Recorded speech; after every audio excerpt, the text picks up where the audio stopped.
Good morning class 9th साखियाँ एवं सबद काव्यखंड का चैप्टर है ये। सबसे पहले मैं आपको कवि परिचय पढ़ के सुनाऊंगी और उसके बाद जो इसमें साखियाँ दी हुई है उसका भावार्थ बताऊंगी मैं आपको। तो आप ध्यान से सुनिएगा क्योंकि एमसीक्यू क्वेश्चन में ये सब चीज़ें जो है इसके बीच से कुछ प्रश्न बना करके आपको दिए जा सकते हैं, तो आप ध्यान से पढ़िएगा इस चीज़ को, ठीक है। हिंदी साहित्य की भक्तिकालीन काव्यधारा के प्रतिनिधि कवि कबीरदास जी का जन्म 1898 में काशी में हुआ था। कबीर की शिक्षा उचित प्रकार से न होने के कारण वे अनपढ़ ही रहे, परंतु साधु संगति, पर्यटन एवं अनुभव के कारण उन्होंने अपने ज्ञान में वृद्धि की। कबीर के महत्वपूर्ण रचनाएं हैं कबीर ग्रंथावली। कबीर की महत्वपूर्ण रचनाएं जो है कबीर ग्रंथावली में संकलित की गई है। उनके 3 काव्य संग्रह है, बीजक, रामायणी और सबद। उनके द्वारा रचित कुछ रचनाएं गुरु ग्रंथ साहिब में भी संकलित की गई है। जो सिखों का पवित्र धर्म ग्रंथ है गुरु ग्रंथ साहिब, उसमें भी कबीरदास जी की कुछ रचनाएं जो हैं संकलित हैं। कबीर संत प्रवृत्ति के व्यक्ति थे। कबीर ने सभी तरह के पाखंड, भेदभाव, बाह्य आडंबरों आदि का डटकर विरोध किया तथा हिंदू मुसलमानों को राम और रहीम की एकता में विश्वास रखने का संदेश दिया। कबीरदास जी जो थे वो धर्म के अंदर जो आडंबर होता है, जो दिखावा होता है, उसका वो विरोध करते रहे और उन्होंने हिंदू मुस्लिम एकता पर जो है हमेशा बल दिया। उनकी भाषा साधु कड़ी थी, जिसमें साधु कड़ी मतलब साधु जो लोग जिस तरह की भाषा का प्रयोग साधु करते हैं उसी तरह की भाषा थी उनकी, जिसमें अरबी, फारसी, गुजराती आदि के शब्दों का मिला जुला मिश्रण मिलता है। उन्होंने काव्य के माध्यम से अपने विचारों को सहजता से प्रस्तुत किया है। कबीरदास जी का निधन 1518 के आसपास मगहर में हुआ था। तो ये थी अपनी कबीरदास जी की का जीवन परिचय। हो सकता है इसमें से भी कुछ प्रश्न आपसे पूछे जा सकते हैं, इसलिए उनकी जीवन मृत्यु, उनकी रचनाएं और उनका काव्य संग्रह, ये सब चीज़ों का आप जो है थोड़ा थोड़ा पढ़ लीजिएगा। तो अब इसमें जो है पहली साखी है, मान सरोवर सुभर जल, हंसा केली कराही, मुक्ता फल मुक्ता चुगे, अब उड़ी अनत न जाही। अब कबीरदास जी कहते हैं कि पवित्र जल से भरे हुए मान सरोवर में हंस दिन रात क्रीड़ा मग्न रहता है। क्रीड़ा मग्न मतलब आनंद पूर्वक रहता है। जिस हंस को दिन रात मुक्ताफल का मतलब होता है मोती चुगने को मिले, वह भला उस स्थान को छोड़कर और कहीं क्यों जाएगा। अर्थात कहने का तात्पर्य ये है कि पवित्र भक्ति भावना से भरे हुए मन में सरोवर, मन रूपी सरोवर में, भक्ति भावना से भरे हुए मन रूपी मतलब इंसान के मन रूपी सरोवर में आत्मा रूपी हंस। अब आत्मा को किससे तुलना की गई है, यहाँ पे हंस से तुलना की गई है, और मन की तुलना किससे की गई है, पवित्र सरोवर से, भक्ति रूपी सरोवर से, ठीक है। भक्ति रूपी सरोवर से भरे हुए सरोवर में आत्मा रूपी हंस मग्न है, और वो यहाँ पर क्या चुग रहा है, भक्ति के पावन मोती को चुग रहा है, ठीक है। मतलब पवित्र भक्ति भावना से भरे हुए मन में आत्मा रूपी हंस पूर्णतः मग्न है, और वह यहाँ पर भक्ति के पावन मोती को चुग रहा है, अतः वह इस स्थान को छोड़कर कहीं और जाने का विचार नहीं कर सकता। यह भक्ति भावना की यहाँ पर जो है एक उच्च अवस्था बताई गई है कि जहाँ पर आत्मा और परमात्मा का मिलन हो गया है। मतलब कि एक मनुष्य जब अपने ईश्वर से बहुत अधिक प्रेम करता है और उनकी भक्ति में बहुत अधिक डूब जाता है, तो वो उसे सिर्फ उस भगवान की भक्ति ही चाहिए रहती है, उसे और कोई सांसारिक वस्तु नहीं चाहिए होती है। इसलिए यहाँ पर ये कहा गया है कि पवित्र भक्ति भावना से भरा हुआ इंसान का मन, ठीक है, पवित्र भक्ति भावना से भरा हुआ इंसान के मन के अंदर आत्मा रूपी हंस, मनुष्य की आत्मा रूपी हंस क्या चुग रहा है, भक्ति रूपी मोती को चुग रहा है।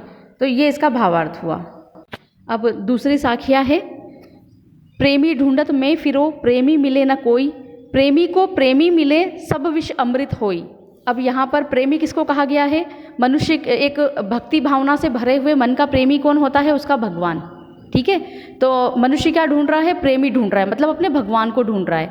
और जब प्रेमी को प्रेमी मिल जाता है, एक भक्त को जब उसका भगवान मिल जाता है तो सब विष अमृत होई। सब विष अमृत होई का मतलब है मनुष्य के अंदर की जितनी भी बुराइयां हैं, जो विष रूपी बुराइयां हैं, वह अमृत रूपी अच्छाइयों में बदल जाती है। समझ में आया? जैसे कि मनुष्य जब भक्ति भावना से भरा हुआ मन वाला व्यक्ति अपने ईश्वर को ढूंढता है, मतलब भक्त जब अपने भगवान को ढूंढता है, एक प्रेमी अपने प्रेमी को ढूंढता है, और जब उसको वो प्रेमी मिल जाता है, मतलब भक्त को जब उसका भगवान मिल जाता है, तो भक्त की जितनी भी बुराइयां, विष रूपी जो बुराइयां होती है, वह अमृत रूपी अच्छाइयों में परिवर्तित हो जाती है। तो ये था दूसरा साखी। अब तीसरा है, हस्ती चढ़िए ज्ञान को सहज दुलीचा डारी, स्वान रूप संसार है भूकन दे झक मारी।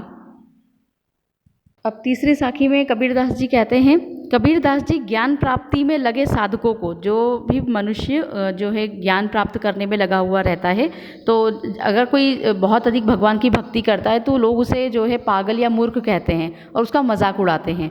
तो उसके लिए यहाँ पर कबीरदास जी कहते हैं कि कबीरदास जी ज्ञान प्राप्ति में लगे साधकों को संबोधित करते हुए कहते हैं कि सत्य एवं स्वाभाविक आसन, आसन क्या होता है? जिस पे हम बैठ करके भगवान की पूजा करते हैं, ठीक है। सत्य एवं स्वाभाविक आसन या कालीन को ज्ञान रूपी हाथी, अब हाथी की तुलना किससे की गई है? ज्ञान से, है ना। आसन को किसके ऊपर डालना है? सत्य और स्वाभाविक आसन को, सत्य रूपी आसन को ज्ञान रूपी हाथी के ऊपर डालना है। हाथी पर डालकर चलते रहो। यह अज्ञानी संसार तो एक कुत्ते के समान है। स्वान का मतलब होता है कुत्ता। उस कुत्ते के समान है जो हाथी को देखकर भौंक कर अपना समय नष्ट करता है। मतलब ज्ञान रूपी हाथी को देख करके ये संसार जो है उसको अनाप शनाप बातें बोल करके अपना समय नष्ट करता है, जबकि हाथी को किसी की भी परवाह किए बिना अपनी सहज स्वाभाविक चाल में चलते रहना चाहिए। मतलब ज्ञान रूपी जो हाथी है, अपने ज्ञान, मनुष्य को अपनी ज्ञान प्राप्ति में लगे रहना चाहिए। उसको ये नहीं सोचना चाहिए कि ये संसार क्या बोलेगा या लोग मुझ पर हंसेंगे, इस तरह की सारी चीज़ों को छोड़ करके जो है आगे बढ़ते रहना चाहिए। इसलिए यहाँ पर कबीरदास जी ने कहा है कि जब ज्ञान रूपी हाथी चलता है तो लोग, जो संसारिक लोग हैं, वो भौंक करके अपना समय नष्ट करते हैं, लेकिन हाथी को जो है अपने जो है चाल पे चलते रहना चाहिए। मतलब ज्ञान प्राप्ति में इंसान को लगे रहना चाहिए। अपनी सहज स्वाभाविक चाल में चलते रहता है हाथी, उसी प्रकार सत्य के साधक को संसार की चिंता किए बिना अपने ज्ञान प्राप्ति के मार्ग पर हमेशा चलते रहना चाहिए। तो ये था तीसरा साखी। अब चौथी साखी है, पखा पखी के कार ने सब जग रहा भुलान, निरपख होई के हरि भजे सोई संत सुजान। कबीरदास जी कहते हैं कि भक्ति के मार्ग में पक्ष विपक्ष के कारण पूरा संसार भक्ति के वास्तविक मार्ग को भूल गया है। अब भक्ति का वास्तविक मार्ग क्या है? हम जिस भी धर्म को मानते हैं, अपने धर्म के इष्ट को हम जो है भजें, उसकी आराधना करें। ये नहीं देखें कि ये नहीं बोलना चाहिए हमें कि हमारे भगवान बड़े हैं या उनके छोटे हैं। इस तरह की भाषा मतलब हमें नहीं बोलनी चाहिए। हमें मतलब निष्पक्ष होकर के सारे भगवानों को, सारे धर्मों के देवी देवताओं को जो है एक जैसा मान करके हमें उनकी आराधना करती रहनी चाहिए। तो इसमें ये कहा गया है, कबीरदास जी कहते हैं कि भक्ति मार्ग में पक्ष विपक्ष के कारण पूरा संसार भक्ति के वास्तविक मार्ग को भूल गया है। यदि हमें सच्ची भक्ति प्राप्त करनी है तो पक्ष विपक्ष के दलदल से हमें मुक्त होना होगा। मतलब हिंदू, मुसलमान या सिख, ईसाई, इन सब चीज़ों से हमें ऊपर उठना होगा अगर हमें सच्ची भक्ति प्राप्त करनी है तो। और जो भक्त निष्पक्ष होकर, अर्थात सिर्फ अपने ही भगवान की पूजा करता है और किसी भी भगवान के बारे में ऊंच नीच की भावना नहीं लाता है, वही वास्तव में सच्चा संत और ज्ञानी कहलाता है और वही व्यक्ति भक्ति का मार्ग प्राप्त कर सकता है। अब पांचवी साखी है, हिंदू मुआ राम कही मुसलमान खुदाई, कहे कबीर सो जीवता जो दोहू के निकट न जाई।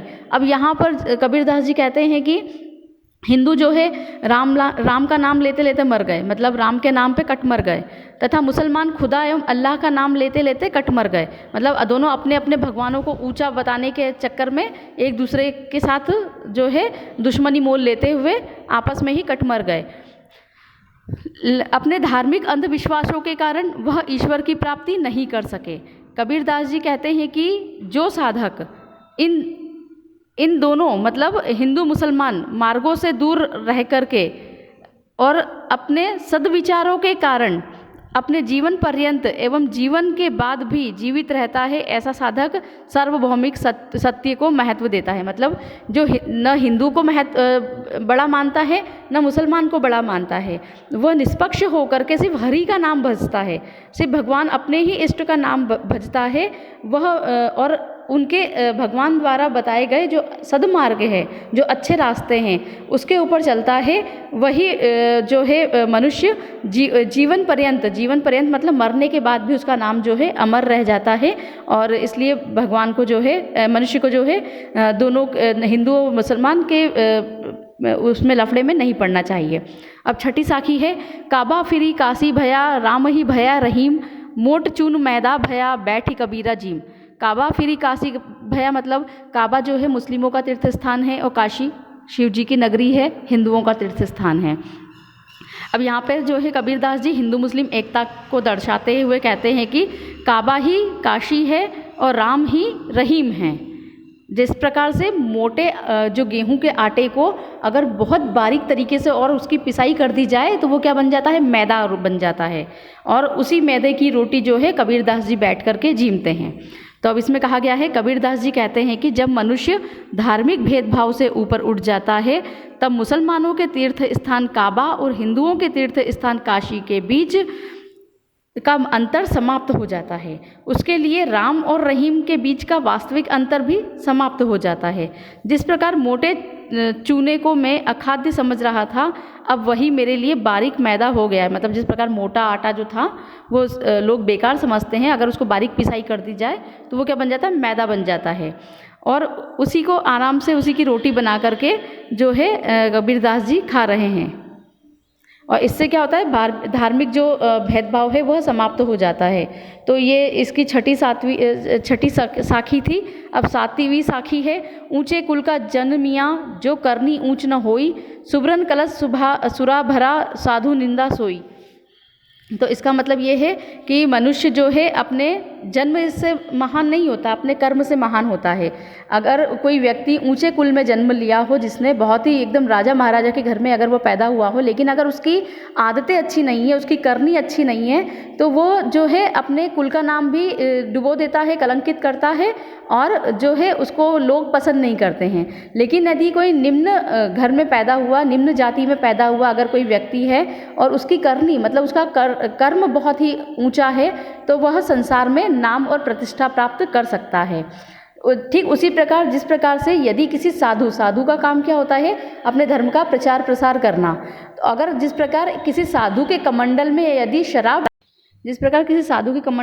शराब भरी हो, तो वह साधु हमेशा जो है निंदा का पात्र रहता है।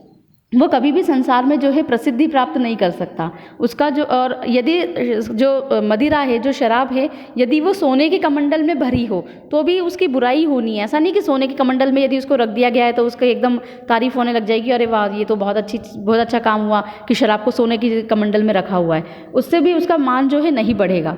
उसी प्रकार से यदि ऊंचे कुल में जन्म लेने वाला व्यक्ति यदि बुरे काम करता है तो उसकी निंदा होगी, और नीचे कुल में यदि व्यक्ति रहकर भी अच्छे काम करता है तो उसका जो है उसका यश ही बढ़ेगा। तो ये सारी साखियाँ जो है ख़त्म हो चुकी हैं। आप चाहें तो इसको लिख सकते हैं, इसको मैं PDF बना करके सेंड कर दूंगी। और इसके बाद जो अगला रहेगा वो सबद रहेगा, जो इसी कबीरदास जी के पाठ के अंतर्गत ही आता है।